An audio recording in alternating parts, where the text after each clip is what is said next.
அத்தியாயம் 51. உறக்க கலக்கத்தில் இருந்தவளுக்கு தான் காண்பது கனவா நினைவா என உணர்ந்து கொள்ளவே சில நொடிகள் பிடித்தன. தன் மீது இருக்கும் பாறை போன்ற அழுத்தமும் இரத்தம் உறிஞ்சும் அட்டையினை போல கழுத்தில் உண்டாகும் மின்சாரம் பாயும் உணர்வுமே உண்மையை எடுத்துரைக்க, மூளையோ அவன்தானா இவன் என நம்ப மறுத்தது. கணவனை இத்தனை நாட்கள் கழித்து பார்த்த மகிழ்ச்சியில் துள்ளி குதித்த இதயத்தோடு மாமா என உற்சாகம் பொங்க அழைக்க போனவளின் செவ்விதழ் மா எனும்போதே லபக்கென்று அசுர வேட்கையாக விழுங்கப்பட்டது. போதை எரிய உமிழ்நீர் சுரக்கும் சூடான கிணற்றுக்குள் மின்சாரம் தாக்கிய வெளிகள் இரண்டும் அதிர்ச்சியில் அகல விரிய பாவையின் செப்பு இதழ்களோ அவன் பற்களில் சிக்கி கடக் மடக் கடி வாங்கும் சத்தம் எழுப்பி பெண்ணுடலை சிலிர்க்க வைத்தது. பொது மனைவியை பிரிந்த ஏக்கம் தாழாமல் விடிய விடிய தூக்கமின்றி தவித்து போன ஆத்விக்கு இதற்கு மேலும் அவள் அருகில் இல்லை என்றால் மூச்சு விடுவது சிரமம் என தோன்றியதோ என்னவோ. திருட்டு பூனை பதுங்கி சென்றது கவி தங்கி இருக்கும் அறைக்கு. அங்கோ ஏசி காற்று ஆகாமல் இரு தோழிகளும் தலை முதல் கால் வரை ஒன்றை பெரிய போர்வையை போர்த்தி கொண்டு நன்றாக உறக்கத்தில் இருக்க, இரண்டில் யார் தன் மனைவி என்ற குழப்பத்தோடு தலையை சொரிந்தவன் சரி திரும்பி சென்று விடலாமா என யோசனையாக நிற்கும் போதே வெண்பாதம் ஒன்று போர்வையை தாண்டி வந்து சினுங்கவும் கண்கள் பளிச்சிட்டு போனவன் மிஞ்சி அணிந்த பாதத்தின் சொந்தக்காரி தன்னவள்தான் என கண்டு கொண்டதும் உள்ளுக்குள் சுரந்த உற்சாகத்தோடு தனதரைக்கு கடத்தி வந்தவன்தான். மெத்தையில் படுக்க வைத்து மேலிருந்து கீழாக கீழிருந்து மேலாக என மாறி மாறி உறங்கும் மனைவியை கண்கள் இடுங்க கண்டு போர்வை போன்று அணிந்திருந்த சுடிதாரை வெறிக்கொண்டு முறைத்தான் கல்வன்.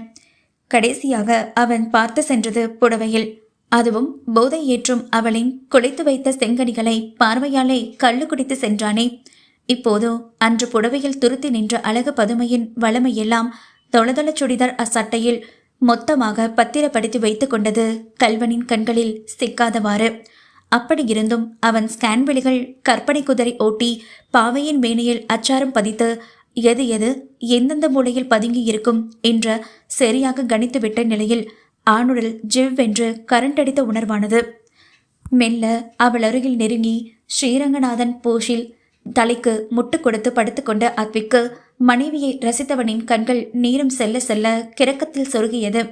அதிலும் அந்த மூக்கு நுனி அவனை பித்தனாக்க மெல்ல அவள் இடையில் கரம் பதித்து நெருங்கி நெற்றி தொடங்கி முகம் முழுக்க ஈர முத்தத்தை பரவிவிட்டு நீராக அவள் கழுத்து வளைவில் முகம் புதைத்து உதடு குவித்து உறிஞ்சு கொண்டு இருக்கும் வேளையில் கவி விழிப்பதை உணர்ந்தவன் அப்போது தொடாமல் மிச்சம் வைத்த இதழை இப்போது கவ்வி பிச்சு எடுத்தான். அவளின் அதிர்ந்த விழிகளை கண்டபடியே ஆடவனின் பாரமும் அவன் கொடுக்கும் முத்தமும் மூச்சு முட்டி அவளை அவஸ்தைக்கு உள்ளாக்கியது. வாய் திறந்து பேச முடியாத நிலையில் என்ற சத்தமெல்லாம் கல்வனின் தடித்த ஆதரத்தின் உள்ளே மாயமாகிட காளையின் கரம் செல்லும் இடங்களில் எல்லாம் கூச்சம் கொண்டு நெளிந்து துடித்த கவியோ அதற்கு மேலும் அவன் தீண்டலை தாங்கும் சக்தியற்றவளாய் தன் இதழில் தேனருந்தும் வண்டை தன் பலம் கொண்டு தள்ளிவிட்டு அவசரமாக எழுந்து நின்றாள். கிறக்கம் கலைந்து விழித்தவன் கண்கள் செந்தனலாக சிவந்து போனது மனைவியின் உதாசீனத்தில். கண்கள் மூடி திறந்தவனின் அழுத்தமாக பார்வை தலை குனிந்தபடி கையை பிசைந்து நின்றிருந்தவள் மீது அழுத்தமாக பதித்து, என்ன இத்தனை நாளும் நான் இல்லாம உன் கள்ளக்காதல நினைவுல ஜாலியா இருந்துட்டு இப்போ என்னை கண்டதும் நான் தொட்டதும் விலகி ஓடுறியா என்றவனின் விஷம் தடவிய வார்த்தையில் சட்டென நிமிர்ந்தவனின் கண்ணில் கோபத்திற்கு பதில் இயலாமையை தான் அதிகம் இருந்தது. இன்னும் தன்னை யார் என்று இவன் கண்டு கொள்ளவில்லையே என்ற வருத்தத்தில், கேட்குறேன்ல பதில் சொல்லாம அப்பாவி முகத்தை வச்சு என் முகத்தையே பார்த்தா என்ன அர்த்தம்? குரல் ஓங்கி ஒலிக்க எக்கி அவள் கைப்பிடித்து இழுக்கவும் மலர் கொத்தாக அவன் இரும்பு தேகத்தில் முட்டி மோதி விழுந்தவளின் நெற்றி சொல் நின்றது. ஏ வந்ததும் வராததுமா என்கிட்ட இப்படி வம்பு பண்றீங்க? முதல்ல என்கிட்ட தேவையில்லாம பேசுறத நிறுத்துங்க. அப்போதான் உங்களுக்கான மரியாதைய என்கிட்ட இருந்து எதிர்பார்க்க முடியும். ஏதோ ஒரு வேகத்தில் வார்த்தையை விட்டவளுக்கு அதன் பின் விளைவுகள் தெரியாமல் போனது.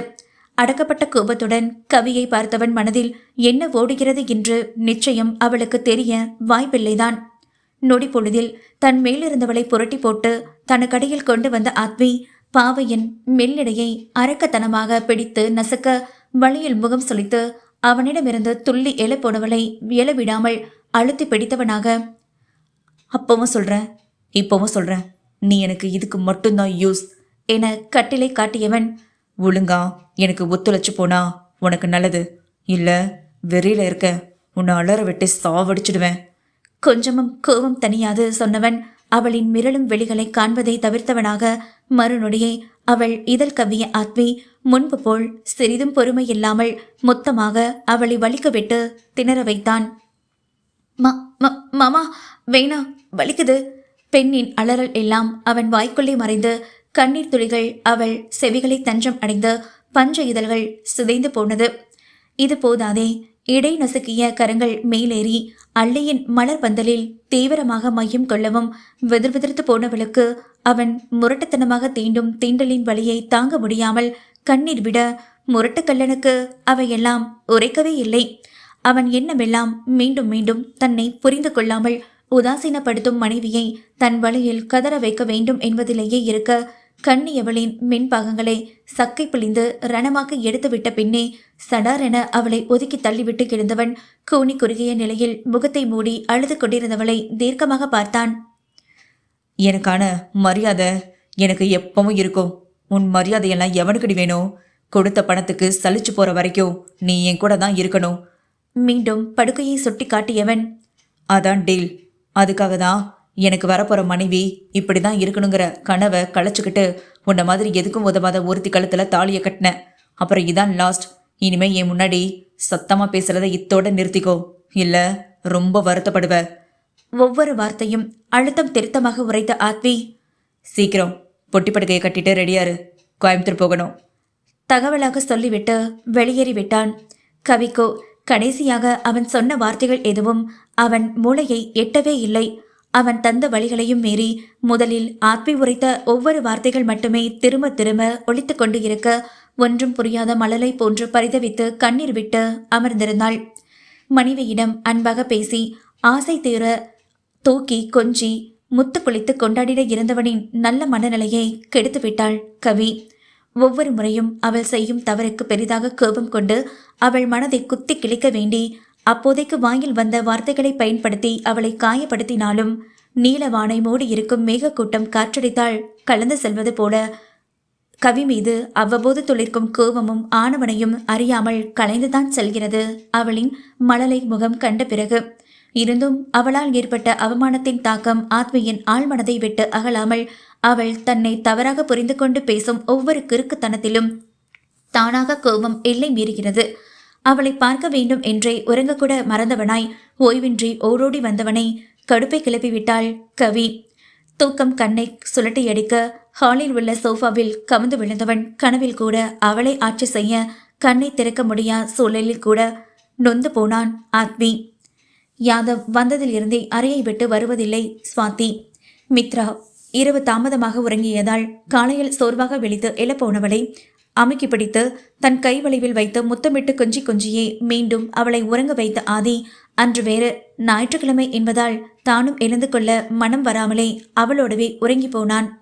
ஆரோ தன் குடும்பத்தோடு கணவன் வீட்டிற்கு சென்றுவிட யாதவும் அவன் அருகில் இருந்தான். ஆகையால் பணியாளர்கள் மட்டுமே நேரத்தோடு வந்து அவரவர் வேலைகளை கண்ணும் கருத்துமாக செய்து கொண்டு இருந்தாலும் ஹாலில் உடலை குறுக்கி படுத்திருக்கும் ஆத்மியின் மீதும் ஒரு கண்ணை வைத்தபடி வேலை பார்த்தனர். சாதாரண நாளாக இருப்பேன் எவரும் இதை ஒரு பெரிய விஷயமாக கண்டு கொண்டு இருக்க மாட்டார்கள். புதிதாக திருமணம் முடிந்தவன் என்பதால் மனைவியோடு இல்லாமல் இங்கு ஏன் வந்து படுத்திருக்கிறான் என்ற எண்ணம்தான் அவர்களுக்கு. வெகு நேரமாக அவன் பேசி சென்ற வார்த்தையும் தந்து சென்ற ரணத்தையும் நினைத்து மருகிய கவி பின் தெளிவு பெற்றவளாக அனைத்தையும் ஓரம் தள்ளிவிட்டு குளியலறை தேடிய போதுதான் இது ஆத்மியின் அறை என உணர்ந்தாள் போலும். அச்சோ, அங்கிருந்து என்ன இங்க தூங்கிட்டு வந்துட்டாரா? ரொம்ப கேடி, பண்றதெல்லாம் ஆடாவடித்தனம், பேசுறதெல்லாம் அபாண்டம், ஆனா கோவம் மட்டும் டஜன் கணக்கில் வருது. முடங்கியபடியே கீழே வந்த கவி ஹாலில் உறங்கும் ஆத்மியை கவனிக்க தவறியவளாக ஸ்வாதி இருக்கும் அறைக்கு சென்றாள். ஏற்கனவே உறங்கி எழுந்து விட்ட ஸ்வாதிக்கு காலையில் கொடுக்க வேண்டிய பால் சத்து கஞ்சியை பணிப்பெண் கொடுத்துவிட்டு சென்றிருக்க அதனை உண்டுவிட்டு மருந்து சாப்பிட்ட அசதியில் மீண்டும் படுத்து உறங்கியிருந்தாள். அவளை தொந்தரவு செய்யாமல் மாற்றுடையை எடுத்துக்கொண்டு குளியலறை சென்ற கவி உடைகளை களைந்து குளிக்க தயாராகிய போதுதான் தன் பூமேனி இரத்தம் கன்று இருப்பதைக் கண்டு முகம் சுருங்கியவள் இதமாக அவ்விடங்களை வருடி விட்டு கொண்ட கவி, பா என்ன பிடி, அது கையா இல்ல இரும்பா? ரொம்ப படுத்துறான், சைக்கோ மாமா. செல்லமாக முணங்கிக் கொண்டே தலைக்கு குளித்து முடித்து உடை மாற்றி வெளியே வந்தவள் பூஜை அறைக்கு சென்று மித்ரா கற்றுக் கொடுத்ததைப் போல விளக்கேற்றி சுவாமி கும்பிட்டு நெற்றி வகிட்டிலும் தாலி கொடியிலும் குங்குமம் வைத்து கொண்டவளுக்கு அடுத்து அந்த பெரிய வீட்டில் செய்ய வேறெந்த வேலைகளும் இல்லை. அனைத்து வீட்டு வேலைகளையும் பணியாட்களை செய்து முடித்திட மித்ராக்கு அங்கு சமையல் வேலையை தவிர வேறெந்த வேலையும் இல்லை. கவியின் நிலைமையோ அத்தைக்கு நேர்மார். சுவாதிக்கு அறுவை சிகிச்சை முடிந்த நாளில் இருந்தே அவளுக்கு தலைவாரி பின்னல் போட்டு விடுவது கூட மித்ராதான். பாப்புக்குட்டிக்கு தலைப்பின்னல் போட வராது. அப்படியே போட்டாலும் அது நாய் பிராண்டி வைத்ததைப் போல் சிரிப்பாக இருக்கும். அவளை பற்றி நன்றாக சுவாதியின் மூலம் அறிந்து கொண்ட மித்ரா பெரிதாக எந்த வேலையும் செய்ய விடுவதும் இல்லை. விக்ரமை பார்த்து கொள்வது கூட இப்போது கடமையாகி போக டிவி அரட்டை சிரிப்பு என்றே ஒவ்வொரு தினமும் சென்றுவிடும். நேரமாகியதால் என்ன இன்னும் யாரையும் காணல? பணிப்பெண் கொடுத்து சென்ற காஃபியை அருந்தியபடியே ஹாலுக்கு வந்தவளின் பார்வையில் பட்டுவிட்டான் அவளின் கனவு கல்வன். அச்சோ, என்ன இவரு இங்க வந்து படுத்திருக்காரு? எப்ப ஊர்ல இருந்து வந்தாருன்னு கூட ஒரு வார்த்தை சொல்லல. அதுக்குள்ள என்னென்ன கோக்கு மக்கத்தனம் பண்ணி வச்சுட்டாரு. இந்த சின்ன சோஃபால எவ்வளோ நேரம் இவர் இருக்க ஹைட்டுக்கு காலை குறுக்கிட்டு தூங்க முடியும்? பாவம், எழுப்பி அவர் ரூம்ல படுக்க சொல்லலாம். இலகிய மனம் பரிதவித்து அவனை நெருங்கியவளுக்கு, வேண்டா, நேரம் சரியில்லை, அவனை நெருங்காதே என மேலிருப்பவன் ஓடமிடுவது பாவம் மானுட பிறவி அவளுக்கு என்னங்கம் விளங்கும். வம்பை விலை கொடுத்து வாங்க முடிவு செய்து விட்டால் போலும். மாமா மாமா, எழுந்து உங்க ரூம்ல போய் ஃப்ரீயா படுங்க மாமா. அவனை தட்டு எழுப்ப நல்ல அசதியில் உறங்குபவன் அசைந்தான் இல்லை. என்ன இப்படி தூங்குறாங்க? யோசனையாக அவன் தோள்பட்டையை பிடித்து இழுக்கவும் என்ற சத்தம் வெவ்வேறு விதமான வழிகளின் பிரதிபலிப்பாக இருவரிடமிருந்தும் வெளிப்பட்டது. இவள் கன்னத்தில் கை வைத்து முனக அவன் தோள்பட்டையை பிடித்து கொண்டு முனகினான். ஆத்வி எழவில்லை என்றதும் காயம்பட்ட இடம் தெரியாமல் அவ்விடத்தில் சற்று அழுத்தம் கூட்டி அவள் உலுக்கியதில் சொல்லென்ற வழியில் சடாரண இழந்தவன் பேலன்ஸ் மிஸ் ஆகி அடிப்பட்ட தோள்பட்டை தரையில் வேகமாக மோதி கீழே விழுந்து விட்டான். முருகா என வாயில் கை வைத்து அலறிய கவி, அச்சோ மாமா என்னாச்சு?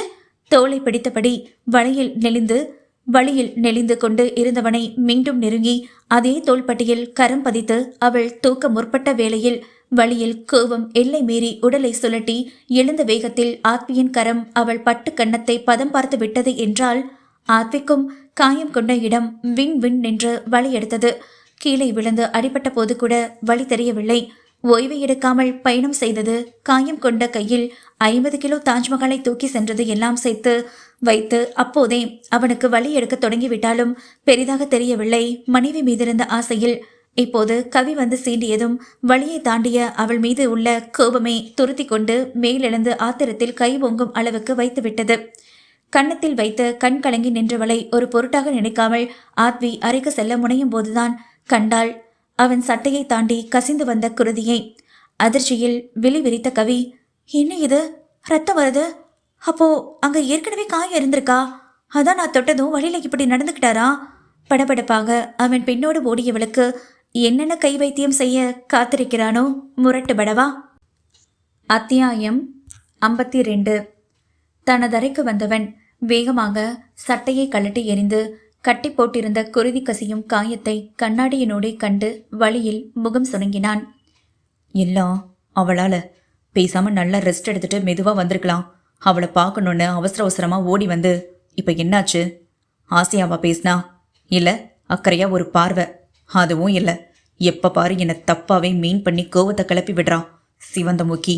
நானா உன்னை நெருங்கி வரேன்னு தானடி என்ன எப்பவும் உதாசனப்படுத்தி அவமானப்படுத்துற. நீயா என்னை நெருங்கும் போது இதே அவமானத்தை உனக்கு திருப்பி தருவேன். அப்ப பாக்குறேன் உன் முகம் எப்படி போகுதுன்னு. மனதில் கருவியபடி குளியல் அறை செல்ல போக, ஐயோ எப்படி மாமா அடிபட்டது உங்களுக்கு? பதறி அடித்து உள்ளே நுழைந்தாள் கவி. அவளை கண்டதும் எரிச்சலாகி போனவன், ஏய், இப்ப ஏன் இங்கேயும் வந்து என் உயிரை வாங்குற? மரியாதையை வெளியே பொடி, நான் குளிக்கணும். சினமாக சீறியபடி அவளுக்கு முதுகு காட்டி நின்று பேண்ட் ஜிப்பை கலட்டியவன் இன்னும் அவளின் ஆசை வார்த்தையான மாமாவை சரியாக கவனிக்கவில்லை போலும். அவன் பேசியது கவிக்கு வருத்தமாக இருந்தாலும் ஆறாத பச்சை ரண காயங்களோடு குளிப்பதா?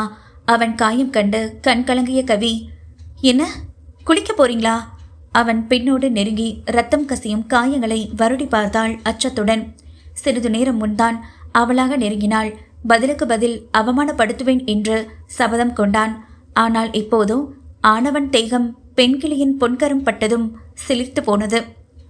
குளிக்கணும் கவி, டிராவல் பண்ணது கசகசன்னு இருக்கு.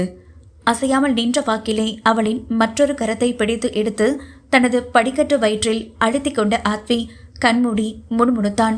அவன் முதுகோடு தன் உடல் உரசா வண்ணம் நின்ற கவி, இவ்வளோ காயத்தோடு குளிச்சா சீல் வச்சு அடிப்பட்ட இடமெல்லாம் குடைச்சல் கொடுக்குமாவா? குளிக்க வேண்டாமே என்றவளின் அக்கறையான கீச்சுக்குரல் இதமாக அவன் செவியில் இறங்கி அவளின் உரிமையை நிலைநாட்டும் போது மனைவியின் பேச்சை தட்டி விடுவானா? சரிதான், ஆனா பாரடி, எப்படி உடம்பெல்லாம் வியர்வையில பிசு பிசுன்னு இருக்குன்னு. இதோட எப்படி இருக்கிறது? ரொம்ப கஷ்டம் கவி. இருவரும் தங்களை மறந்து இயல்பாக பேசிக்கொள்வது அவர்களே உணராது போயினரே. அதுக்காக இந்த காயத்தில் குளிச்சா உடம்பு சரியில்லாமல் போயிடுமே மாமா. நீங்கள் வாங்க, நான் ஹாட் வாட்டரில் தொடச்சி விட்டு காயத்துக்கு வேற கட்டு போட்டு விடுறேன். தன் கரம் அவன் வயிற்றோடு ஆணவன் கரத்தினுள் மாட்டி இருப்பது உணராது திரும்பி அதே வேகத்தில் அவன் பின்னே மோதி நிற்க ஆத்வியின் முகம் முன்பு போல் இல்லாமல் பாறையாக இறுகியிருந்தது. இவ்வழியில் முனகி நெற்றியை தேய்த்தபடி மீண்டும் விலக போனவளை விடாமல் பிடித்து கொண்டவனின் பிடி இறுகி சீற்றமாக திரும்பி ஒரே தள்ளாக அவள் தோள் பிடித்து சுவற்றில் மோதி நிற்க வைத்தவன் முகம் கோவத்தில் முக்குளித்து இருந்தது. ஆ மாமா, என்ன பண்றீங்க? தன்னை கண்டு மிரண்டு முயலாக விழித்தவள் முகவாயை பற்றிய ஆத்வி, யாருக்கடி மாமா? அப்போ இத்தனை நேரமும் உன் கள்ள காதலை நினச்சிக்கிட்டு தான் என்கிட்ட அந்த பதறி அக்கறையை காட்டினியா? கணவனின் கனல் பறக்கும் வார்த்தையில் துடித்து போன கவி, மாமா, நான் சொல்ல வரத கொஞ்சம் கேளுங்க என்று அவள் சொல்லும் முன்பே, ஏய் நிறுத்துடி! கண்கள் சிவக்க கத்தியவன், இன்னும் ஒரு முறை அந்த வார்த்தை உன் வாயிலிருந்து வந்தது அப்படியே உன்னை கழுத்து நெரிச்சு கொல்லவும் நான் தயங்க மாட்டேன். என்னடி, என்னை பார்த்தா உன்னை கேன மாதிரி தெரியுதா? அவனை கூப்பிட்டு வச்சு கொஞ்சிற, பேர் வச்சு என்னை கூப்பிடுற. பற்கள் தெரிய சீரியவனை கண்டு ஒடுங்கி சுவற்றோடு ஒன்றியவளுக்கு ஐயோ என்றானது. கள்ளக்காதலன், நல்ல காதலன், கணவன், முரடன் எல்லாம் நீ மட்டும்தான் மாமா, மக்கு மாமா என கத்தி சொல்லி அவன் தலைமுடியை பிடித்து மாவாட்ட தோன்றிய மனதை அடக்கி கொண்டவளின் பார்வை தன் காயத்தில் படிந்திருப்பதை பார்த்து எரிச்சலான ஆத்வி, சி போடி, உன் பார்த்தாலே பத்துக்கிட்டு வருது. என் கண்ணு முன்னாடி நிற்காத, வெளியே போ.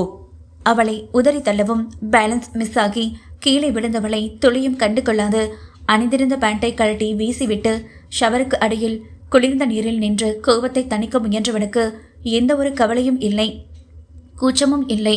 ஒரு கன்னிகையின் முன்பு பிறந்த மேனியாக நிற்பதை பற்றி அவன் நிற்கும் கோலம் உணரும் நிலையில்லாது விழுந்த வாக்கிலை அமர்ந்திருந்த கவியின் தெரித்த விழிகள் அவன் காயம் கொண்ட இடத்தை வெறிக்க ஆத்வியின் நடத்தையில் மடமே பாரமாகி போனது. ஒரு சில நிமிடத்தில் இயல்புக்கு திரும்பியவள் அவன் நின்ற கோலம் உணர்ந்து அதிர்ந்து போனவளாக படபடப்பாக எழுந்தவளின் பாதம் நீரில் வழுக்கி அம்மா என்ற அலறலோடு மீண்டும் கீழே விழுந்தவளுக்கு கணுக்கால் சுலுக்கி வழி எடுத்துக்கொண்டது. ஆ அம்மா என வழி தாங்காமல் கத்திக் கொண்டிருந்தவளை நிதானமாக திருப்பி பார்த்தவன் கவியின் நிலை உணர்ந்து உள்ளுக்குள் பதட்டமானாலும் அதனை வெளிக்காட்டிக் கொள்ளாமல் அவளை நெருங்கியவனைக் கண்டு அதிர்ச்சி தாழாமல் மேலும் முகத்தை மூடி ஆ என அலறிவிட்டாள் கவி. அவள் கத்தலில் குனிந்து தன்னை பார்த்து சலிப்பாக உதட்டை சொலித்து கொண்டவன், ஏண்டி சும்மா டென்ஷன் பண்ணிட்டு இருக்க? இனிமே இதெல்லாம் அடிக்கடி பார்த்து தானே ஆகணும். எதுக்கு இப்படி கத்தி உயிரை வாங்குற? பற்களை கடித்து கடுகடுத்த ஆத்வி டவலை கட்டிக்கொண்டு அவளை நெருங்க, ஐயோ முருகா, ப்ளீஸ் என்கிட்ட வராதிங்க, ப்ளீஸ் வராதிங்க, எனக்கு பயமா இருக்கு, தள்ளி போங்க, இனிமே பார்க்க மாட்டேன், நீங்க இருக்கிற திசை பக்கமே வரமாட்டேன், என்னை விட்டுடுங்க, பயமா இருக்கு. பேசியதையே பேசி கால்வழியும் மறந்தவளாக அலரும் மனைவியை கண்டு கோபம் மறைந்து சிரிப்பு வந்து விட்டது அவனுக்கு. ஐயோ கவி பாப்பா, இதுக்கே பயந்தா எப்படிடி? இன்னும் மற்றதெல்லாம் எப்படி சமாளிப்ப? உதடு கடித்து தலை கோதி வெக்கம் மறைத்தவன், ஏய் கொண்ட தொரடி, ரொம்ப ஓவரா தான் பண்ற, எழுந்து வா. அவள் கைப்பிடித்து இழுக்க, நான் வரமாட்டேன் மாமா, ப்ளீஸ் என்னை விடுங்க, எனக்கு பயமா இருக்கு. மிரண்டு போய் கண் திறவாமல் பினாத்த பெருமூச்சு விட்ட ஆத்வி பளபளக்கும் அவளின் அல்வா துண்டான வளவளப்பு இதழ்களை சட்டென தன் வாய்க்குள் விழுங்கி இனிப்பை மென்று தின்ன அப்போது கண்களை திறவாமல் என்ற முனகலோடு மெதுமெதுவாக அவன் கைகளில் அடங்கி போனாள் கவி. திடீர்னு அவன் எங்கேயாவது கிளம்பி போறது நல்லாவா இருக்கு? இப்ப வந்து திரும்பவும் பெரிய குண்டை தூக்கி போடுறீங்க. என்னால இதுக்கு சம்மதிக்க முடியாதுங்க. அதுவும் 6 மாசமெல்லாம் ஆத்மை மட்டும் இல்ல, கவியை விட்டும் என்னால பிரிஞ்சிருக்க முடியாது. ப்ளீஸ் அவனை இங்கேயே இருந்து வேலை பார்க்க சொல்லுங்க. கோயம்புத்தூர் போக வேண்டாம்னு சொல்லி புரிய வைங்க. காலையில் உறங்கி எழுந்ததில் இருந்தே புலம்பல். காதில் பஞ்சு வைத்துக் கொள்ளாத குறையாக காஃபி குடித்து கொண்டிருந்த ஆதி நிதானமாக அதை பருகிவிட்டு மேஜையில் வைத்தவன், இங்க பாரு மித்து பேபி, ஆத்வி அங்க புது பிரான்ச் ஓபன் பண்ணியிருக்கான். போயே ஆக வேண்டிய கட்டாயம். கொஞ்சம் மாசம் அங்க இருந்து வேலை பார்த்தாதான் முடியும். அவன் இங்கே இருந்தா உன் புள்ள போட்ட உழைப்பு எல்லாம் வீணா போகும். உனக்கு பரவாயில்லையா என்றவனின் அழுத்தமான கேள்வியில் என்ன பதில் சொல்வது என தெரியாமல் தடுமாறி நின்றாள் மித்ரா. நீங்க என்ன சொன்னாலும் மனசுக்கு ஏதோ சரியா படலைங்க. கவி சின்ன பொண்ணு, அவளுக்கு அவ வேலையை சரியா செஞ்சுக்க தெரியாது. ஆத்விக்கு எல்லாம் சரியா இருந்தாதான் பிடிக்கும். நல்லா இருந்துட்டே இருக்கிறவனுக்கு எப்போ ஏன் எப்படி கோபம் வரும்னே தெரியாது. இன்னும் 2 பேரும் ஒருத்தர் புரிஞ்சு மனசு விட்டு பேசிக்க கூட இல்லை. அதுக்குள்ள இவங்களை தனியா விட்டா எப்படிங்க? மகனின் குணம் அறிந்து கலக்கமாக சொல்லும் மனைவியை நிர்மலமான முகத்தோடு கண்ட ஆதி, இங்க பாரு மித்து பேபி, எப்பவும் நம்ம பிள்ளைங்க நம்ம கூடவே இருக்கணும்னு நினைக்கிறது சரியில்லை. அவங்களுக்கு பிடிச்ச மாதிரி இருக்கட்டும், விடு. நானெல்லாம் ஒரு வயசுக்கு மேலே சிரிப்பை மறந்து வாழ்க்கையை வெறுத்து வளர்ந்தவண்டி. நீ வர வரைக்கும். ஆனா நம்ம பசங்க அப்படி இருக்கக்கூடாது. சந்தோஷமா இருக்கணும், வாழ்க்கையை ரசிச்சு வாழணும். ஆத்வி கோபக்காரன்தான், அதுக்காக கவியை எந்த சூழ்நிலையும் விட்டு கொடுப்பான்னு தப்பு கணக்கு போடாத. மகன் மீதுள்ள நம்பிக்கையில் அழுத்தம் திருத்தமாக சொன்ன வார்த்தை கூடிய விரைவில் உடையப் போகிறது என்று ஆதிக்கு தெரியாமல் போனது. இப்படியோ பேசி மனைவியின் மனதை மாற்றி அரைமனதாக மகன் மருமகள் ஊருக்கு செல்ல என்னென்ன வேண்டுமோ அனைத்தையும் எடுத்து வைக்க செய்துவிட்டான். இவ்விஷயம் ஸ்வாதிக்கு தெரிய வர தோழி தன்னை விட்டு பிரிந்து செல்வது மனதுக்கு கஷ்டமாக இருந்தாலும் புதிதாக திருமணம் ஆன தம்பதிகள் சிறிது நாட்கள் மகிழ்ச்சியாக சென்று வரட்டும் என மனதை தேற்றிக் கொண்டாலும் கவியை விட்டு பிரிய முடியாமல் மனம் தவித்து போனது. அனைத்து வேலைகளும் பரபரப்பாக நடப்பதைக் கண்டு ஒன்றும் புரியாமல் விழித்த கவிக்கு ஆத்வி கோயம்புத்தூர் செல்ல வேண்டும் என்று சொன்னது சிறிதும் ஞாபகம் இல்லை என்பதே உண்மை. என்னடி இன்னும் கிளம்பாம அப்படியே நின்றுட்டு இருக்க? வா, உனக்கு தேவையான திங்ஸ் எல்லாத்தையும் எடுத்து வைக்கலாம். ஸ்வாதி சகஜமாக பேசினாலும் அவள் முகத்தில் உள்ள ஒருவித தவிப்பை கவியால் நன்றாக உணர்ந்து கொள்ள முடிந்தது. நோ ஸ்வாதி, நான் போகல. அவர் மட்டும் போயிட்டு வரட்டும். நான் உங்க எல்லார் கூடவே இங்கேயே இருக்கேன். எனக்கு அவர் கூட போக இஷ்டம் இல்லை. அதுவும் நீ இல்லாம நான் எப்படி? என்னால முடியாது. மறுப்பாக பேசி கெஞ்சி கொண்டிருக்கும் போதே அவளை அழைக்க வந்த ஆத்மியின் செவியில் சரியாக அவள் பேசியது கேட்டிட, என்னைக்கு இவ என்னை புரிஞ்சுக்கவே மாட்டா. வருத்தமாக நினைத்தாலும் மீண்டும் ஆத்திரம் மூண்டது. அனைவரும் பேசி கவியை சமாதானம் செய்து ஆத்வியோடு செல்ல சம்மதிக்க வைத்து கண்ணீரும் அழுகையுமாக பலவித பாச போராட்டங்கள் நடத்திய பிறகு இருவரையும் காரில் ஏற்றி அனுப்பி வைத்தனர். இனி போகும் இடத்தில் என்னென்ன அலப்பறைகள் காத்திருக்கிறதோ. இங்கு வெகு நாட்களுக்கு பிறகு ஆதியும் மித்ராவும் அவர்கள் முதலில் சந்தித்து கொண்ட கம்பெனி பிரான்ச்சில் ஊழியர்கள் அனைவரும் சேர்ந்து தங்களது முதலாளியான ஆதிக்கு சிறிதாக பாராட்டு விழா நடத்தவிருக்க அதற்காக மனைவியை அழைத்து கொண்டு அங்கு சென்றிருந்த வேளையில் இத்தனை நாளும் ஸ்வாதியை அருகில் வைத்துக்கொண்டே அவளை பார்க்க முடியாமல் தவித்து வந்த யாதவ் வீட்டில் யாரும் இல்லாததை உறுதி செய்து கொண்டவனாக அவளது அறைக்குள் நுழைந்தவனைக் கண்டு ஸ்வாதி என்ன சொன்னாலோ அதில் கோபம் தாழாமல் அவளை ஓங்கி விட்ட அறையில் மயங்கி சரிந்தவளை உணர்ச்சி துடைத்த முகத்துடன் தாங்கியிருந்தான் யாதவ். அத்தியாயம் 53. வீட்டில் யாரும் இல்லாத நேரம் ஸ்வாதியின் அறைக்கு சென்ற யாதவ் அவள் எங்கே என தேடியபடி அறையை சுற்றி யோசனையாக நோட்டம் விட்ட சில நிமிடத்தில் குளியல் அறையில் இருந்து மெதுவாக நடந்து வெளியே வந்தவளைக் கண்டு ஸ்தம்பித்து போனான் ஆடவன். தொண்டை குழியில் எச்சிலை கூட்டி விழுங்கியவனின் பார்வையும் குளித்து முடித்து வெறும் டவலோடு வந்த பன்னீர் ரோஜாவையும் சேர்த்து விழுங்கியவனாக சுதாரித்து சட்டென திரும்பி நின்று தலை கோதி கொண்ட சமயம் அவனது பின்புறம் மட்டும் பார்த்துவிட்டு யாரென தெரியாமல் பயத்தில் அதிர்ந்து போனாள் ஸ்வாதி. யார் நீ? பேச முடியாமல் குரல் நடுங்க அவள் கேட்ட விதத்தில் புருவம் இடுங்கிய யாதவ் சட்டென திரும்பவும் மூச்சுவிட சிரமப்பட்டு நெஞ்சில் கை வைத்து தடுமாறியவளை நொடியும் தாமதிக்காமல் தாங்கிக் கொண்டான். ஹேய் ஸ்வாதி, இப்போ ஏன் இவ்வளோ டென்ஷன் ஆகுற? நான் தான், ரிலாக்ஸ். பொறுமையாக எடுத்து சொல்ல கொஞ்சம் நிம்மதியாக உணர்ந்தாலும் இவன் ஏன் இங்கு வந்தான் என்ற யோசனையில் தான் இருக்கும் நிலை ஞாபகம் வந்து பதட்டமாக அவனை விட்டு விலக முயன்ற வேளையிலே அழுத்தமான வார்த்தைகளாக அவள் செவியை தீண்டியது யாதவ் குரல். சொல்லு ஸ்வாதி, எதுக்காக என்னை பார்த்து ஓடி வழிகிற? அப்படி உனக்கு என்னதான் ஆச்சு? நீ பார்க்கவும் முன்ன மாதிரி இல்லையே. மீண்டும் மீண்டும் கேட்டிட கண்கள் கலங்கி உதடு துடிக்க கண்ணீர் முட்டியது. நான் யார்கிட்டையும் எதுவும் சொல்கிற நிலையில இல்லை. ப்ளீஸ் இங்கிருந்து போங்க. எங்கோ பார்த்து தொண்டை அடைக்க சொன்னது யாதவ்க்கு வருத்தமாக இருப்பினும் இன்று உண்மையை கறக்காமல் விடக்கூடாது என்ற முடிவில் இருந்தான் போலும். ஸ்வாதி, நானும் வந்த நாளந்து ரொம்ப ரொம்ப பொறுமையாக போகிறேன். ஒழுங்கு மரியாதையா உனக்கு என்ன பிரச்சனைன்னு என்கிட்ட சொல்லு. இல்லை நான் மனுஷனாக இருக்க மாட்டேன். பற்களை கடித்தபடி பொறுமையவனை வேதனையாக கண்டவளுக்கு கோபம்தான் வந்தது. தான் எப்படி நிற்கிறோம், அந்த நிலையில் கூட வெளியில் செல்லாமல் நிற்க வைத்து கேள்வி கேட்கிறானே என்று. சார், உங்களுக்கு கொஞ்சம் கூட மேனஸ்னா என்னன்னு தெரியாதா? இப்படிதான் ஒரு பொண்ணு தனியா இருக்கிற ரூம்ல அநாகரிகமா பர்மிஷன் இல்லாம உள்ள வருவீங்களா? முதல்ல இங்கிருந்து போங்க. உங்களை மாதிரி புத்திக்கிட்ட ஆம்பளைங்களை பார்த்தாலே பத்துக்கிட்டு வருது. ஸ்வாதியின் பேச்சில் முன்பு போன்ற கலகலப்பும் துடுக்குத்தனமும் எதுவுமின்றி அதற்கு மாறாக சோர்வும் வேதனையும் மட்டுமே பிரதிபலிப்பதை உணர்ந்து கொண்டவனுக்கு ஏதோ ஒன்று இவளுக்கு பெரிதாக நடந்தேறி இருக்கிறது என்று மட்டும் நன்றாக உணர முடிந்தது. சரி, உன்கிட்ட கேட்காம உள்ள வந்தது தப்புதான் தாயே, ஒத்துக்கிறேன். இப்போ அது முக்கியம் இல்லை. நீ ஏன் ஸ்வாதி இப்படி இருக்க? நான் பார்த்துட்டு போன ஸ்வாதிக்கும் இப்போ பார்க்குற ஸ்வாதிக்கும் சுத்தமாக ஒத்து போகலையேடி. என்ன ஆச்சு உனக்கு? எதுவாக இருந்தாலும் மறைக்காம சொல்லுடா. உன்னை இப்படி பார்க்க என் நெஞ்செல்லாம் வெடிக்கிற மாதிரி இருக்கு கண்ணம்மா. அவள் கண்ணம் ஏந்தி தவிப்பாக கேட்டவனை ஏறெடுத்து பார்க்கும் துணிவில்லை அவளுக்கு. அவன் முகம் பார்க்க முடியாமல் கண்களை மூடிக்கொண்டவளின் இமைகளை தாண்டி வழிந்த கண்ணீர் அவள் கண்ணத்தில் கோடு வரைந்தது. அதனை கண்டவனின் உள்ளம் வெதும்பி போக, ஸ்வாதி ப்ளீஸ் அழாத. என்ன நடந்துச்சுன்னு சொல்லுடி. உன்னை இப்படி பார்க்க என் நெஞ்சமெல்லாம் பதறுது. சொல்லு ஸ்வாதி. அவன் மேலும் மேலும் கெஞ்சலாக கேட்பது ஸ்வாதிக்கு செந்தில் அவளிடம் நடந்து கொண்ட நிகழ்வுகளை அதிக அளவில் ஞாபகப்படுத்த அவன் மீது உள்ள கோபம் அதிகரிக்க அதிகரிக்க தன்னெதிரே நிற்பவன் யாதவ் என்று மறந்தாள் அந்நேரம். என்னடா சொல்ற? என்னை என்ன சொல்ற?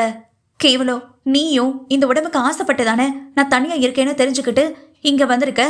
ஏண்டா எல்லா ஆம்பளைங்களும் ஒரே மாதிரி இருக்கீங்க? உனக்கு இப்ப என்ன வேணும்? என் உடம்பா? அதை எடுத்துக்கிட்டா திரும்ப இந்த கேவலமான நடிப்பை நடிச்சுக்கிட்டு என் முன்னாடி வரமாட்டாதானே? ஆவேசமாக கத்தியவள் தான் கட்டியிருந்த துவாலையில் கை வைக்க போன நேரம் மொத்த கோபத்தையும் ஒன்று திரட்டி யாதவ் விட்ட அறையில் சுருண்டு மயங்கி விழுந்தவளை உணர்ச்சி துடைக்கப்பட்ட முகத்துடன் தாங்கி பிடித்தவன் மனமோ உலைக்கணலாக கொதித்து போனது. ஆடம்பரமான அறையில் உள்ள மெத்தையில் காலை குறுக்கியபடி அமர்ந்து தன்னையே பரப்பவளை சிறிதும் கண்டு கொள்ளாமல் ஃபார்மல் உடையில் டிப்டாப்பாக கிளம்பிக் கொண்டிருந்தான் ஆத்வி. தன்னை அழைக்க வருவதும் பின் அமைதி காப்பதுமாக குருவி குஞ்சு வாயை குவித்து குவித்து பிரித்து மூடுவதை தலைவாரியபடி கண்ணாடியினூடே பார்த்தான்.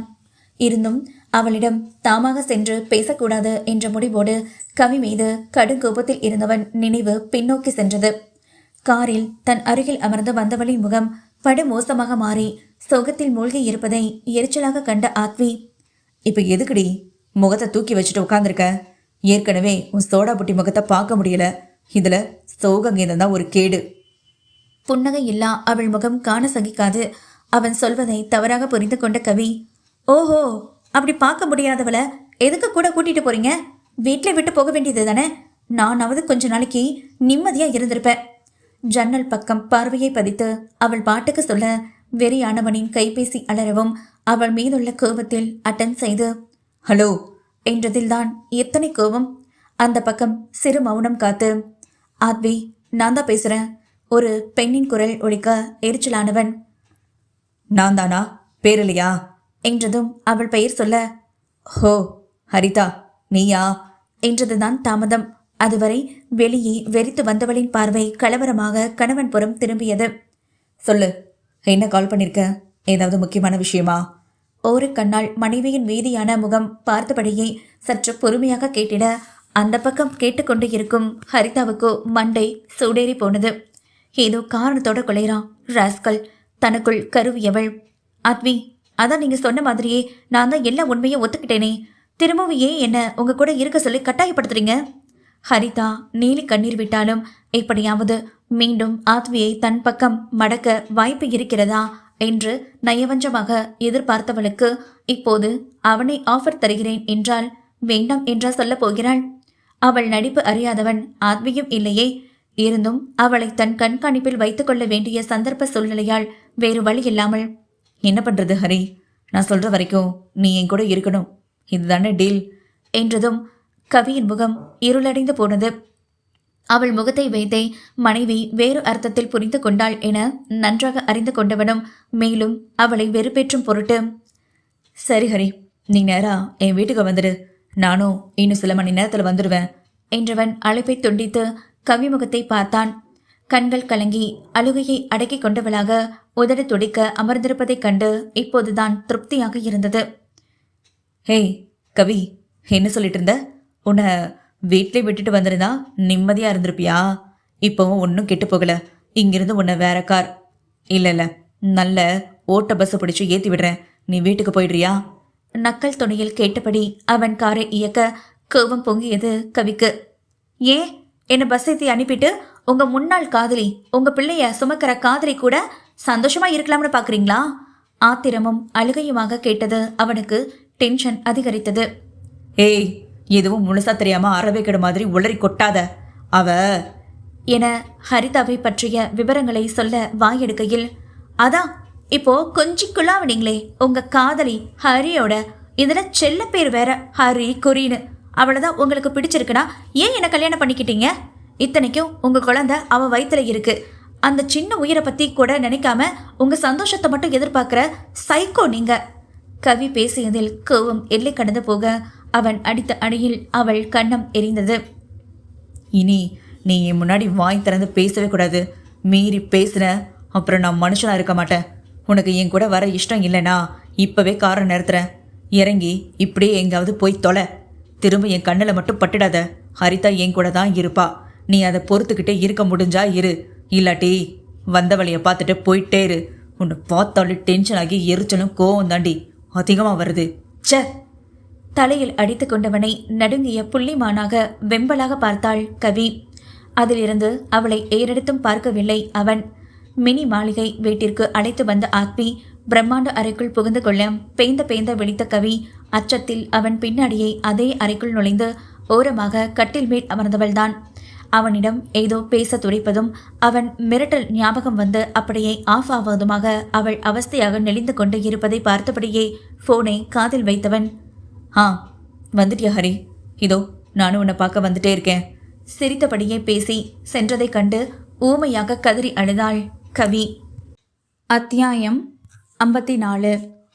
ஆத்வி போன் பேசிக்கொண்டே வெளியே செல்ல போவதை அழுகையோடு கண்ட கவி அவன் காரில் பேசிய அனைத்தும் ஞாபகம் வந்து உள்ளுக்குள் பயத்தை கிளறினாலும் அவனிடம் பேச வேண்டியதை பேசியே ஆக வேண்டும் என்ற தீர்மானத்தோடு அடி வாங்கியதை மறந்தவளாக, உங்ககிட்ட பேசணும், நிலுங்க மாமா சத்தமாக கத்தி அவன் பின்னே ஓட அவளின் மாமா என்ற அழைப்பிலேயே எரிச்சல் கொண்டு ஆத்வி திரும்பவும் வந்த வேகத்தில் அவன் திண்ணிய மார்பின் மீதே முட்டி நின்றாள் பூவை.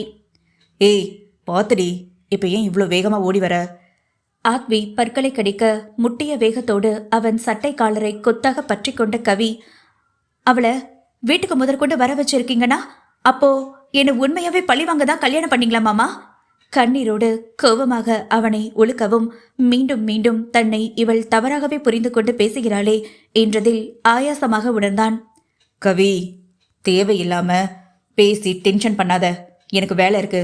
சட்ட கசங்குது, கையை எடு. எத்தனை முறைதான் அவள் மேல் கோபத்தை காட்டுவது?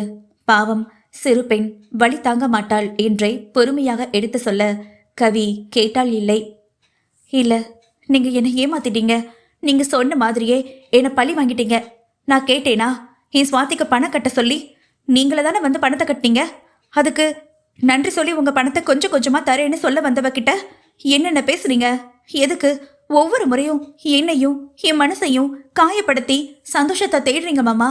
ரொம்ப வலிக்குது என்றவளின் கேவல் நீண்டு, அன்னைக்கு பஸ்ல நீங்க என்கிட்ட நடந்துகிட்ட விதத்துக்கு அந்த இடத்துல நான் இல்ல, வேற எந்த பொண்ணா இருந்திருந்தாலும் அப்படிதான் நடந்துகிட்டு இருந்திருப்பா. அந்த ஒரு காரணத்துக்காக நீங்க என்ன பழி வாங்க இந்த அளவுக்கு வருவீங்கன்னு நான் நினைச்சு கூட பார்க்கல.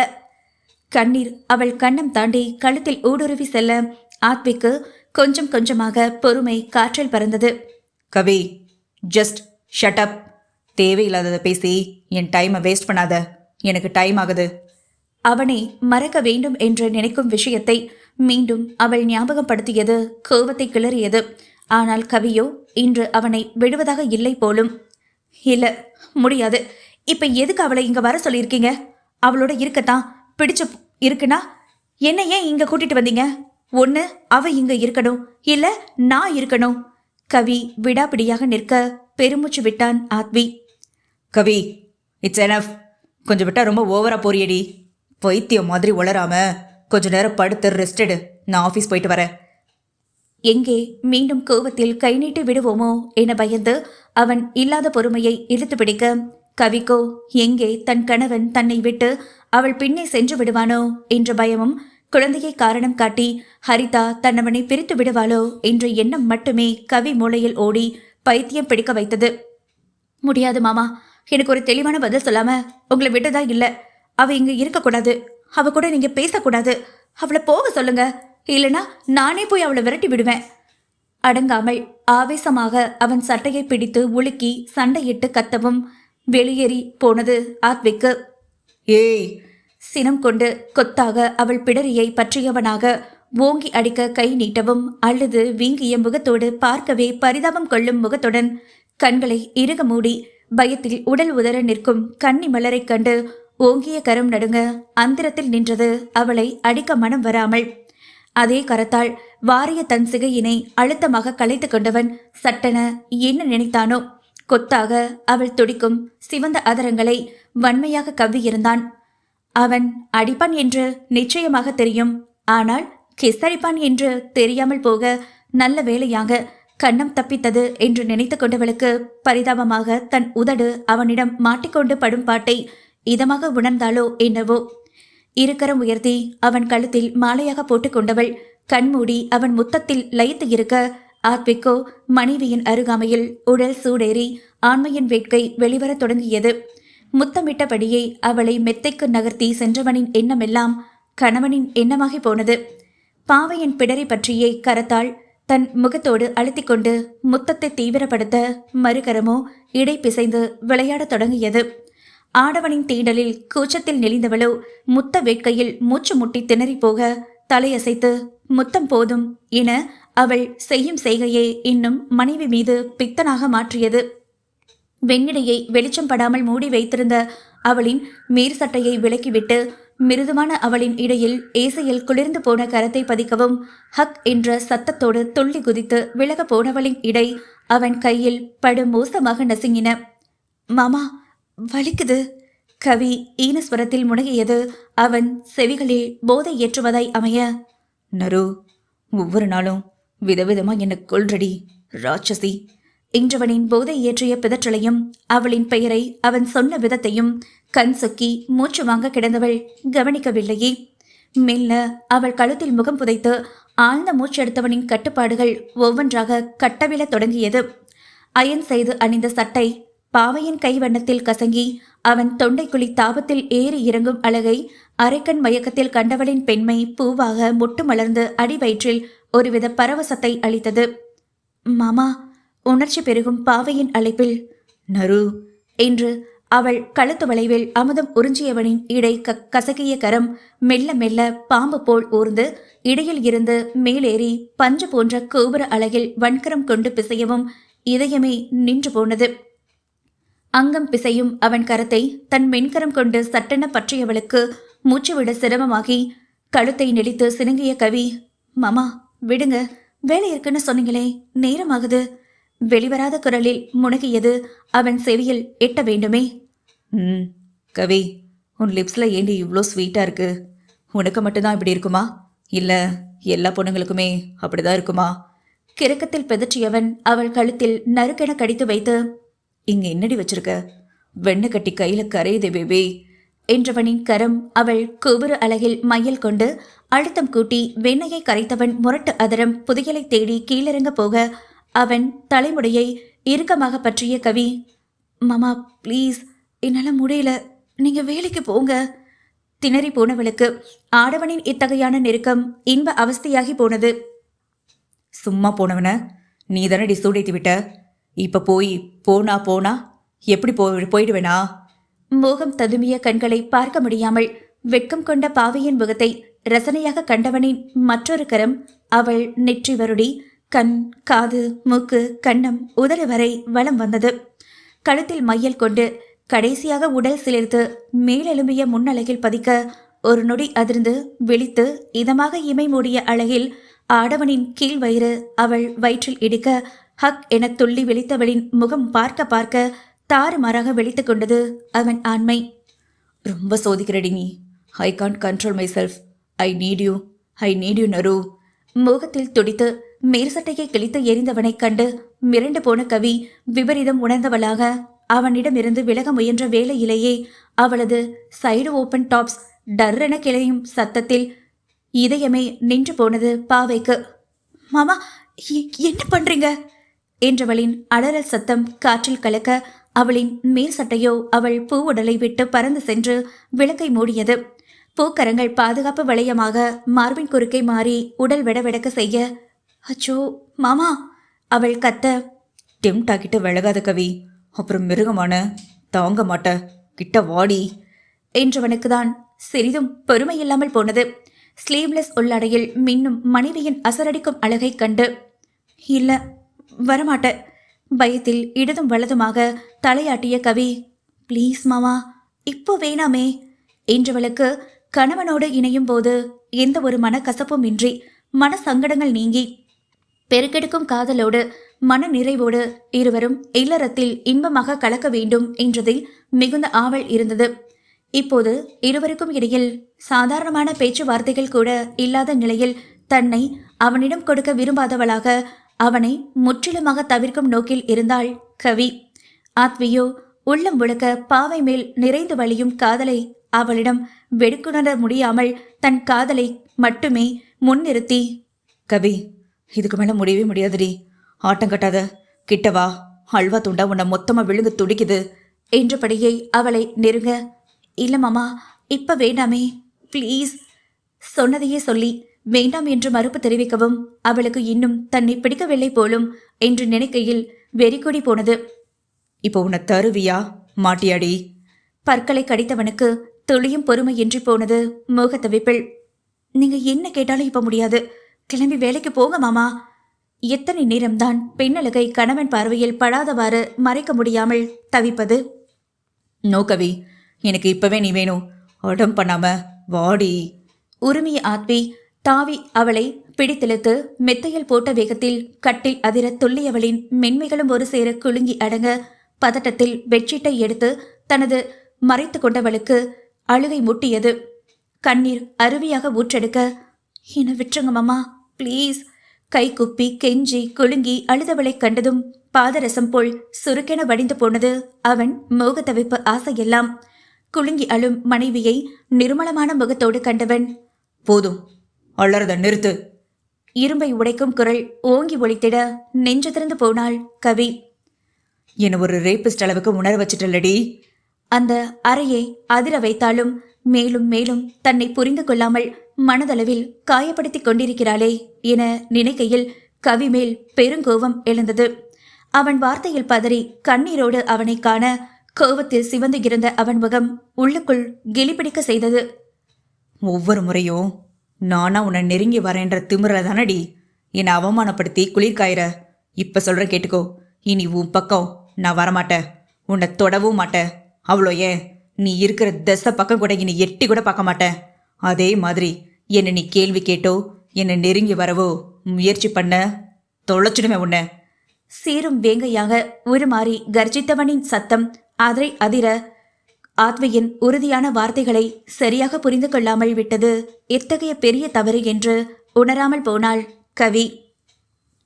மயக்கம் தெளிந்து எழுந்து எங்கோ வெறித்து அமர்ந்திருந்த ஸ்வாதியின் எண்ணத்தில் யாதவிடம் தான் பேசிய அனைத்தும் கண்முன் நிழலாக காட்சியளிக்க தன்னையே நொந்து போனவளுக்கு அவனிடம் சென்று மன்னிப்பு கோரும் எண்ணம் சிறிதும் இல்லை.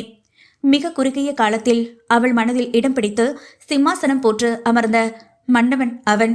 ஆனால் அந்த மன்னவனுக்கு தகுதியானவள் தாம் இல்லையே என்று நினைக்கும் போது கண்ணீர் கரை புரண்டோடியது. எத்தனை நேசம் அவன் கண்ணில், தனக்கு என்னானது என்ற தவிப்பில் அவன் முகம் வெளிக்கொணர்ந்த உணர்வுகள். சப்பா, நினைத்தாலே உடல் சிலிர்த்து போனது. இப்போது இருக்கும் நேசமும் தவிப்பும் தனக்கு நேர்ந்த கொடுமையை பற்றி தெரிந்தால் அவன் முகத்தில் அது நிலைக்குமா? அல்லது தன்னை அருவருத்து கேவலமாக பேசி ஒதுக்கிவிட்டால்? இல்லை, பரிதாப பார்வை வீசி சென்று விட்டால் எப்படி என் மனது தாங்கிக் கொள்ளும்? அதற்குத்தானே அவனுக்கு தாம் சரிவர மாட்டோம் என்று அவனிடமிருந்து ஒதுங்கி செல்ல எண்ணி கூண்டுக்குள் ஒடுங்கி போனேன். ஆனால் நடந்தது வேறாகி போனதே. என்ன நடந்தது? சொல் சொல் என்றால் என்ன சொல்வேன்? தன்னை ஒருவன் முழுதாக கண்டுவிட்டான் என்றா? இதற்கு நான் பிழைக்காமலே இறந்திருக்கலாமே. எப்படி சொல்வேன் என் மனம் கவர்ந்தவனிடம் தனக்கு நடந்தேறிய துயரத்தை? உண்மை தெரிந்து தன்னை பற்றி கேவலமாக நினைத்துவிட்டால் அடுத்த நொடியே என் உயிர் பிரிவது உறுதி. தன்னை போன்ற ஒருவளை காதலித்து வருத்தப்படுவதை விட தன்னை வெறுத்துவிட்டு வேறொரு நல் வாழ்க்கையை அமைத்துக் கொள்ளட்டும். இவள் பாட்டுக்கு பலவித சிந்தனையில் மூழ்கி இருக்க என்ற செருமம் சத்தத்தில் தன்னிலை அடைந்து நிமிர யாதவ் தான் வந்திருந்தான். அவளுக்கு வேண்டிய உணவை எடுத்துக்கொண்டு. அவனை கண்ட நொடி இமை தாழ்த்தி கொண்டவள் எதுவும் பேசவில்லை அவனிடம். சாப்பிட்ற ஐடியா இருக்கா இல்லையா? அவனது கடுமையான குரலில். என்ன இவ்வளோ கோபமா இருக்காரு? உள்ளே பதறியபடி மீண்டும் நிமிரவும் அவளை கண்டு கொள்ளாத யாதவ் தட்டில் இருந்த உணவை எடுத்து அவள் வாயருகே கொண்டு செல்ல அவன் கனியா முகம் கண்டு மிரட்சியோடே மெல்ல குருவி வாய் திறந்து உணவை வாங்கி கொண்டவளுக்கு கண்கள் கலங்கியது. அவனது உன்னதமான அன்பில். இப்ப எதுக்கு சாப்பிடும்போது அழுற? எரிந்து விழுந்தான் யாதவ். அதில் அழுகையை அடக்கிக் கொண்ட ஸ்வாதி அவன் கொடுக்கும் உணவை வாங்கி கொண்டவள் தலையில் இடியாக இறக்கினான் பூகம்பத்தை. அத்தியாயம் 55. அல்லாம சாப்பிடு. யாதவ் அதட்டலாக சொல்லவும் அவன் முகம் பாராமல் உணவை உண்டவளின் மனதில் பலவித குழப்பங்கள். இந்நேரம் தான் செய்த ரகளைக்கு இனி தன் கண்முன்னே வரவே மாட்டேன் என்று நினைத்திருக்க உணவை எடுத்து வந்து பொறுப்பாக ஊட்டி விடுவான் என்று கனவிலும் நினைக்கவில்லை ஸ்வாதி. கடைசி வாய் உணவை அவளுக்கு கொடுத்தவன். எப்ப 2 பேரும் கல்யாணம் பண்ணிக்கலாம்? சற்றும் பிசிறு தட்டாமல் நேரடியாக கேட்டவனை அதிர்ச்சியோடு கண்டவளாக. என்ன கல்யாணமா? மனதில் மட்டும் சத்தமாக நினைத்து உதட்டு அசைப்போடு அவனை புரியாமல் பார்த்தாள். நிதானமாக அவளுக்கு நீரை புகட்டிய யாதவ். என்ன அப்படி பார்க்குற? நீ வாயை திறந்து சொல்லலைனா எனக்கு எதுவும் தெரியாதுன்னு நினச்சிட்டியா? தேகம் இறுகி கேட்டவன் வெங்கட் மூலம் மேலோட்டமாக நடந்ததை தெரிந்து கொண்டு ஆத்மியிடம் போனில் பேசி முழு உண்மைகளையும் கறந்துவிட்டான். அவமானத்தில் கண்கள் கலங்கி தலை தாழ்த்தி கொண்டவளை மீண்டும் தலை நிமிர்த்தி தன்னை காண செய்ய அவனை பார்க்க முடியாமல் இமை மூடி கொண்ட ஸ்வாதி. ப்ளீஸ் என்னை விட்டுடுங்க, நான் உங்களுக்கு சரிவர மாட்டேன். கண்ணீரோடு உதடு துடித்தவளின் மூடிய இமையில் மென்முத்தம் வைக்க உடல் சிலித்து அதிர்ந்தவளாக சட்டென கண் திறந்து அவனை விட்டு விலகி செல்ல போனவளின் கரம் பற்றி இழுத்து மீண்டும் தன் அருகே அமர வைத்தான் யாதவ். ப்ளீஸ் விடுங்க, என்னால் இதுக்கு சம்மதிக்க முடியாது. உங்களுக்கு ஒரு நல்ல வாழ்க்கை இருக்கு, அதை பாருங்க. என்ன மாதிரி ஒருத்தி உங்களுக்கு வேண்டாம். நான் இங்க இருக்கிறது உங்களுக்கு தொந்தரவா இருந்தா சொல்லுங்க, நான் யார் கண்ணுக்குப்படாம எங்கேயாவது போயிடுற. இவ்வார்த்தைகளை சொல்லும் போதே அழுகையை தொண்டையை அடைத்தது. சரி போ. யாதவ் பட்டன சொல்ல. என்ன? பதட்டம் கொண்டு அவனை காணவும். தாராளமாக போ. என் மனைவியாகி உன்ன மாதிரியே ஒரு பெண் குழந்தைய எனக்கு பெற்று கொடுத்துட்டு எங்களையும் உன் கூட சேர்த்து கூட்டிட்டு எங்கே வேணாலும் போ. உன் பின்னாடியே நாங்களும் வரோம். என்ன சொல்கிற? அவன் கண் சிமிட்டி புன்னகைக்க தெரித்த விழிகளோடு கண்டவளின் மனமோ படபடவென அடித்து கொண்டது. புரிஞ்சுதான் பேசுறீங்களா என்றால் அழுகை வெடிக்க தயாராகும் நிலையில். புரிஞ்சதுனால தான் பேசுகிறேன் என்றான் உறுதியாக அவனும். இதுக்கு நான் ஒரு காலமும் சம்மதிக்க மாட்டேன். உன் சம்மதமே எனக்கு தேவையில்லை. ஐயோ, ஏன் திரும்ப திரும்ப அதையே பேசி என்ன டார்ச்சர் பண்ணுறீங்க? எனக்கு உங்களை கல்யாணம் படிக்க விருப்பம் இல்லைன்னு தெளிவாக சொல்கிறேனே, புரியலையா உங்களுக்கு? நீ மட்டும் என்னடி ஒன்றும் இல்லாத விஷயத்தை பிடிச்சு தொங்கிட்டு இருக்கியே. எனக்கு நீ வேணும், என் வாழ்க்கை முழுக்க. டாட். அவன் சத்தமிட. எது ஒன்றும் இல்லாத விஷயம்னு சொல்கிறீங்க? என்னால் எதையும் மறக்க முடியல. சும்மா கண்மூடி படுத்தாலே அந்த ராஸ்கல் முன்னாடி என் மானத்தை காத்துக்க அம்மனமா ஓடுனது மட்டும்தான் ஞாபகம் வருது. அதை நினைக்கும் போதெல்லாம் ஏண்டா திரும்ப உயிரோடு வந்தோங்கிற எண்ணமே எனக்கு கொலைய கொல்லுது. இதில் நீங்கள் வேற. ஐயோ, என்னால் முடியலங்க. நான் அருவருப்பு, அசிங்கம். ப்ளீஸ் என்னை இப்படியே விட்டுருங்க. உங்களை கையெடுத்து கும்பிடுறேன்.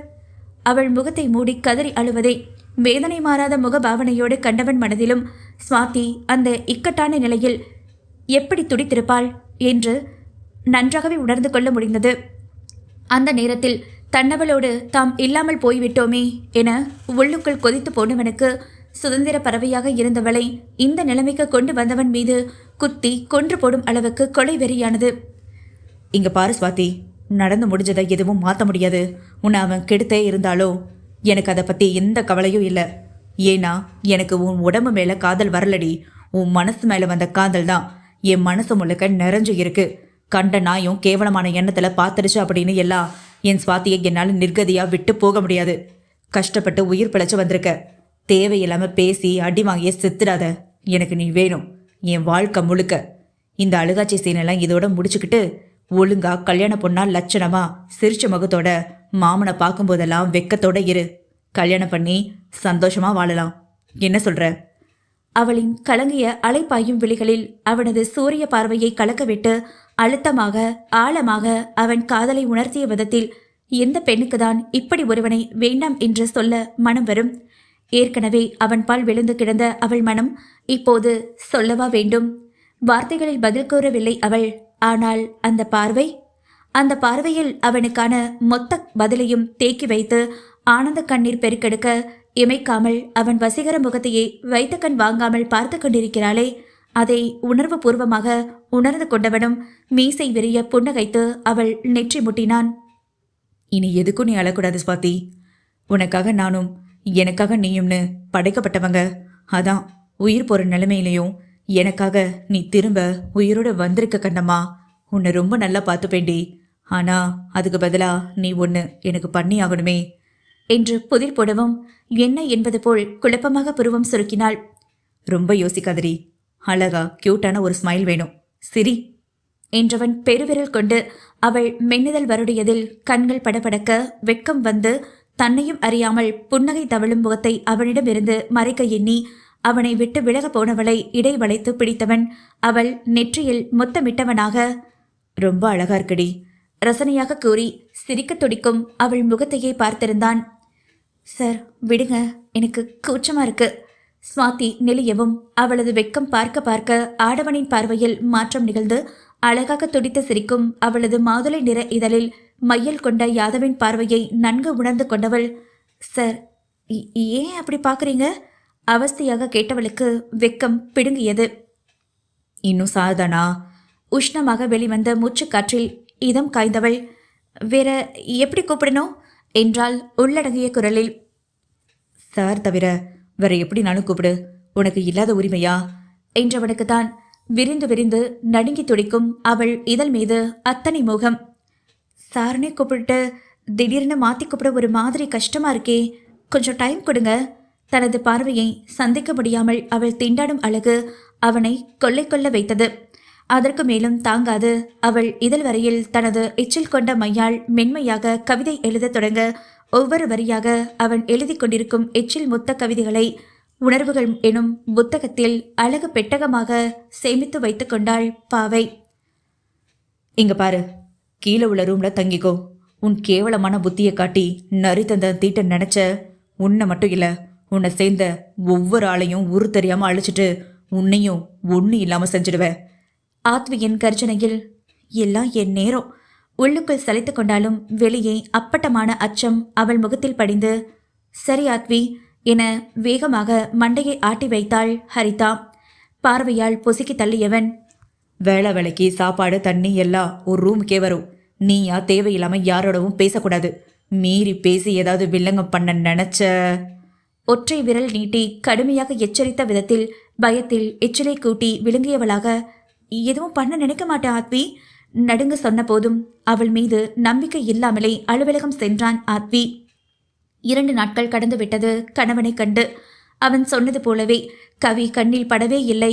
அவன் ஊருக்கு வரும்போது ஆதி அவளுக்கு வாங்கி கொடுத்த புது போனில் இருந்து பல முறை அவனுக்கு அழைத்து பார்த்தும் வேண்டுமென்றே மனைவி எண்ணை கண்டு எடுக்காமல் தவிர்த்து வருகிறான்.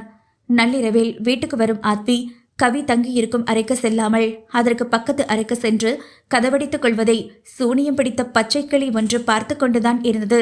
பதுங்கியிருந்து கணவன் மனைவி இருவருமே பேசிக்கொள்ளாததை வந்ததில் இருந்தே கண்காணித்து வந்த ஹரிதாவுக்கு ஏகபோக மகிழ்ச்சிதான்.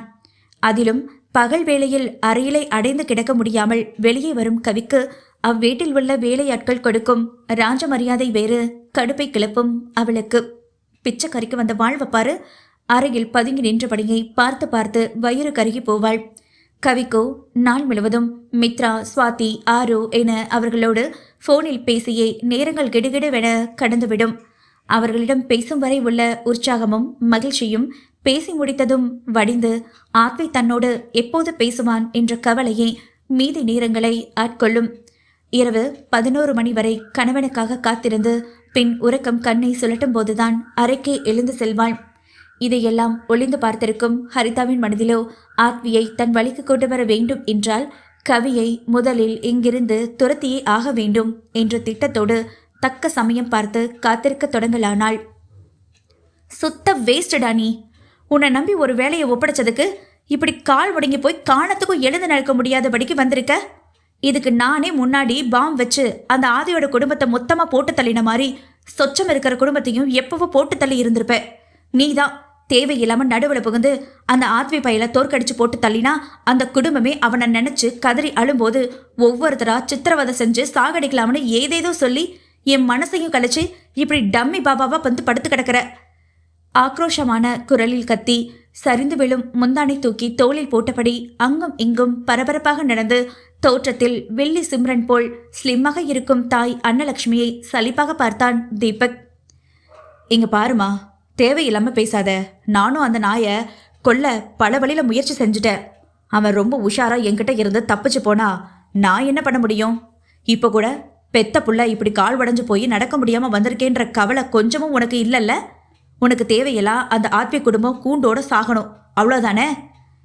அவனுக்கு வாய்க்கு வாய் பேசவும் சிறிதும் கோபம் குறையாமல் அவன் புறம் திரும்பிய அன்னம், நான் என்னைக்கிடா உன்னை பத்தின கவலை இல்லைன்னு சொல்லியிருக்கேன்.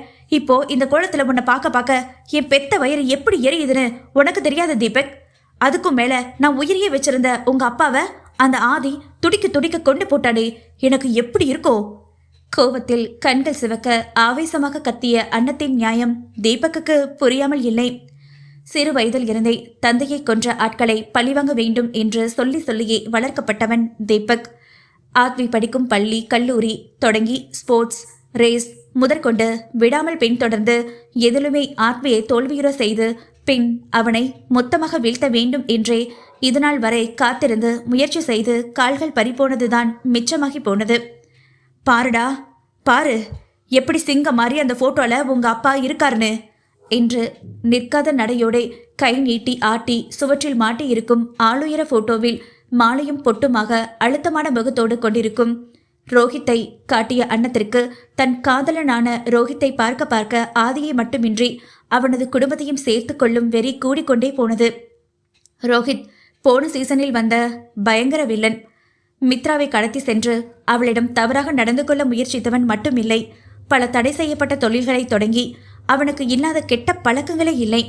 அப்படிப்பட்டவனை தான் ஆதி துடிக்க விட்டு கொன்றான். ஆனால் அவனை உயிராக விரும்பும் இப்படிப்பட்ட ஒரு காதலி இருப்பாள், நாளை அவளை பெரிய வினையாக பழிவெறி பிடித்து வந்து நிற்பாள் என்று ஆதி என்ன கனவா கண்டான்? ரோஹித் எப்பேற்பட்டவன் என்று அவனை பற்றி அடி ஆழம் வரை நன்கு அறிந்து வைத்திருப்பவள் அன்னம். அவளும் பெரிய பணக்கார வீட்டு பெண்தான். கல்லூரி படிக்கும் போதிலிருந்தே ரோஹித் மீது அளவு கடந்த காதல். அவன் இப்படித்தான் என்று தெரிந்தும் ஆனால் அவனுக்கோ போகும் இடமெல்லாம் படுக்கையை மட்டும் பகிர்ந்து கொள்ள பல காதலிகள் இருந்தனரே. அதில் ஒருவளாக மட்டுமே இவளையும் பாவித்தான் ரோஹந்த். அழகிலும் தோற்றத்திலும் அசரடிக்கும் அழகி ஒருத்தி. தானாக வந்து காதலிக்கிறேன் என்றால் அவனோ படுக்கைக்கு மட்டுமே அன்னத்தை பகிர்ந்து கொண்டான். ஆனால் அது அவளுக்கு பெரிய விஷயமாக தோன்றவே இல்லை. காதல் கண்ணை மறைத்து அவன் செய்யும் தவறுகளுக்கு எல்லாம் பக்கபலமாக இருந்தாள் அன்னம். ரோஹித் தான் உலகம் என்று பெரும் நம்பிக்கையோடு அவனோடு வாழ்ந்து வந்தவள் தலையில் இடியாக இறங்கியது அவன் மரண ஓலம். அதன் பிறகு தீபக்கை பெற்றெடுத்து தனியாக அவனை வளர்த்து வந்தவளுக்கு ஆதியின் குடும்பமே உரு தெரியாமல் அழிய வேண்டும் என்ற வெறியில் தக்க நேரம் பார்த்து ஆள் வைத்து ஆதியை பாம் போட்டு கொல்ல சொன்னது. ஆனால் அந்த ஆட்களோ ஆதி தனியாக குழந்தைகள் மற்றும் மித்ராவோடு காரில் வருவதை சரியாக கவனிக்காமல் அவனும் வேனில் தான் வருகிறான் போல என நினைத்து வேனை மட்டுமே குறிவைத்து பாம் வீசி சென்றனர். தற்போது எப்படியெல்லாம் அவர் கூட வாழணும்னு நினைச்ச, அதை எல்லாத்தையும் கெடுத்து உன்னையும் என்னையும் அனாதையாக்கிட்டான் அந்த ஆதி. அவனை கொல்லணும். அவனை மட்டுமில்ல, இப்போ உயிரோட மிஞ்சி இருக்க அவன் குடும்பத்தையே ஒன்றும் இல்லாம செய்யணும். வெறி பிடித்தவள் போன்று கத்தும் அன்னத்தை பார்க்க பார்க்க அவனுக்கும் அவர்களை கொல்லும் வெறி அதிகமாக்கிக் கொண்டே போக அடுத்தடுத்து செய்ய வேண்டிய திட்டங்களை தீட்டியபடி ஆத்மியின் வீட்டிற்கு மிரட்டி அனுப்பி வைத்திருக்கும் ஹரிதாவிடம் தற்போது ஆத்மி வீட்டில் என்ன நிலவரம் என்பதை கேட்டு அறிந்து கொண்டான். மேலும் ஒரு வாரம் ஆன நிலையில் இன்று எப்படியாவது கணவனை பார்த்து அவனிடம் பேசியே ஆக வேண்டும் என்ற தீர்மானம் கொண்டு நள்ளிரவு தாண்டியும் ஹாலில் அமர்ந்திருந்த கவி தன்னையும் மீறிய நிலையில் அமர்ந்த வாக்கிலே உறங்கியும் போயிருக்க காலையில் கண் விழித்த போது ஆத்மியின் அறையில் இருந்து களைந்த அரைகுறை உடையோடு சோம்பல் முறித்தபடி வெளிவந்த ஹரிதா அவள் அறைக்கு சென்றதையும் அவள் சென்ற சில நிமிடங்கள் கழித்து உடலை முறுக்கி வளைத்து மடமடவென நெட்டி முறிய சட்டை இல்லாத வியர்வை சுரக்கும் உடலோடு வெளியே வந்த கணவனையும் கண்டு நொறுங்கி போனாள் கவி.